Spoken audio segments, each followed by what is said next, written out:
C'est le point d'orgue de cette journée parisienne, chantée dans la cour du ministère de l'Éducation nationale face au personnel et au ministre Jean-Michel Blanquer, mais en visio.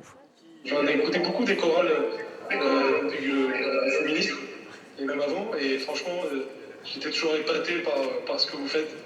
Et donc, c'est pour ça que j'avais envie que dans ces derniers jours du quinquennat, ce soit vous qui chantiez dans la cour. Ça m'a fait bizarre quand même de le voir en visio, parce que je comptais le voir en vrai, mais bon, voilà.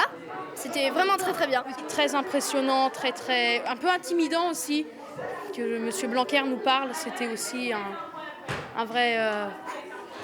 Une journée forte en émotions et en rebondissements, avec un départ en TGV en urgence le matin et une chorale académique. Cela veut dire réunir 42 jeunes venus des 4 départements.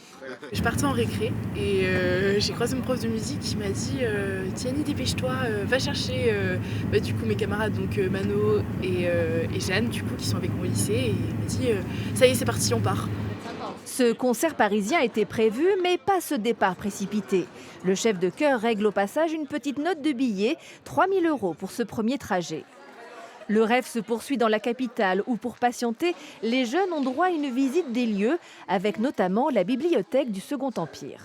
On est dans un style de décoration. C'est beau, c'est dans l'esprit un peu rustique, mais en même temps, avec tous les livres, ça fait rempli, ça fait lourd. C'est unique. C'est imposant.